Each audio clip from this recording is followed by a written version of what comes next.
The first time my son tried to sell my house, it was 4 days after I buried my wife. He stood in my kitchen, talking about market value and square footage like he was discussing a rental property, not the place where his mother had spent for decades building a life. I remember holding a cup of coffee that had gone completely cold in my hands, watching him speak, and realizing something inside me had quietly shifted. Grief does that sometimes. It clears the noise and leaves only the truth behind. My name is Harold Bennett, and I was married to my wife, Margaret, for 41 years before she passed.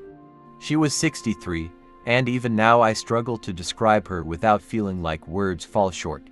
She had this calm strength about her, the kind that never needed attention. She was the person who held everything together without ever making it look like work. We met in the early 80s at a small dinner gathering, and from the moment she smiled at me, I knew my life was about to change. We built everything side by side: the house, the savings, the routine of a life that felt steady and reliable.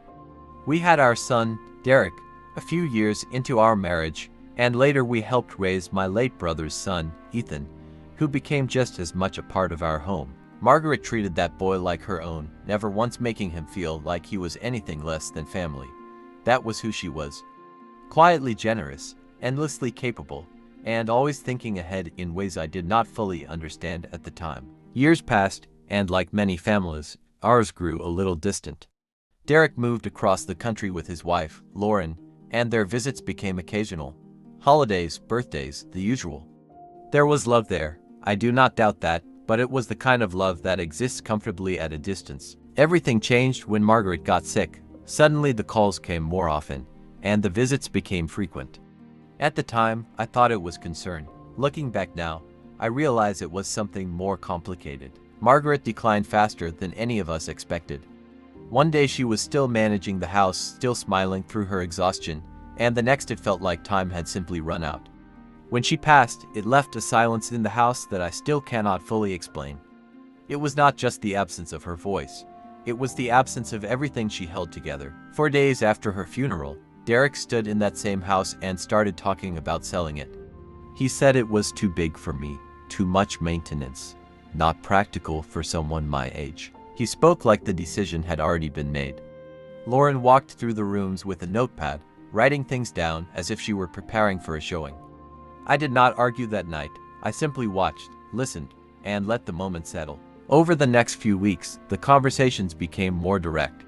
Derek started using words like simplifying and downsizing. Lauren suggested retirement communities, places where everything would be taken care of for me. They showed me pictures, brochures, even pricing options. It all felt rehearsed, like they had been planning this long before Margaret passed. Then something else happened that I could not ignore.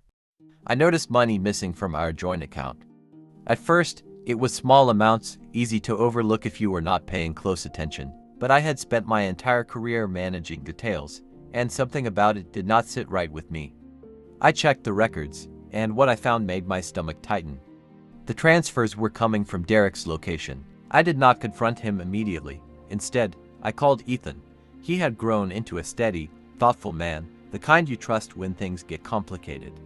When I told him what I had found, he did not react with shock. He just asked me how long I wanted to wait before taking action. I told him I needed to understand the full picture first. Over the next several weeks, I watched quietly. The amounts grew, adding up to a number that could not be explained away. At the same time, I overheard conversations that confirmed my suspicion. They were not just thinking about selling the house. They were planning it, as if it already belonged to them. That was when I called my lawyer, Susan Carter.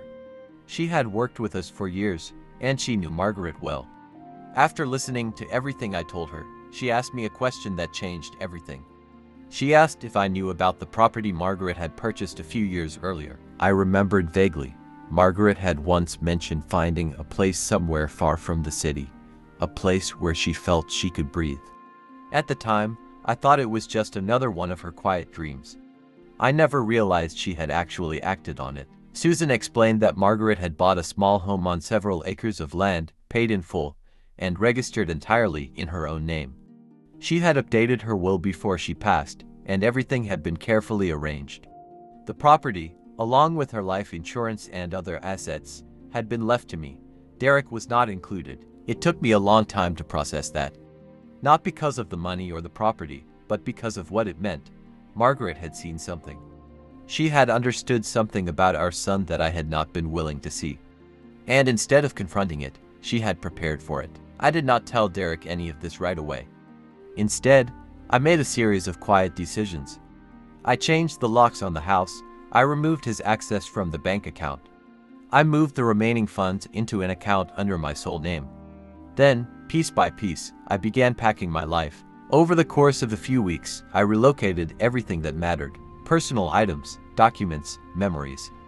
By the time Derek realized something was different, I was already gone. When he finally called me, it was to discuss listing the house in the spring. He spoke with confidence, as if we were simply finalizing details. That was when I told him the truth. I told him I had already moved. I told him about the property his mother had left behind. And then I told him about the missing money. The silence on the other end of the line said more than any words could. When he finally spoke, his voice had changed.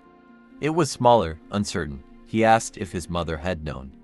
I told him she had known enough. I did not threaten him, though I had every reason to. I simply made it clear that I understood everything, and that what happened next would depend on the choices he made moving forward. In the end, I sold the house on my own terms. I gave both Derek and Ethan a portion of the proceeds, not because I had to, but because it felt right.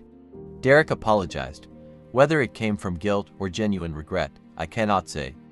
Time will reveal that. Now I live in the place Margaret found. It is quiet here, surrounded by trees and open sky. Sometimes I sit on the porch in the morning with a cup of coffee, watching the light move through the branches, and I think about her. Not with sadness, but with a kind of understanding I did not have before. Margaret spent her life building something steady and real. And when she knew her time was running out, she built one final thing. Not just a house, but a way forward for me. A chance to start again on my own terms. Some people spend their lives waiting to receive something from others. What I have learned is that the most meaningful things are not handed to you. They are built, carefully and deliberately, over time. Margaret understood that better than anyone. And now, finally, so do I.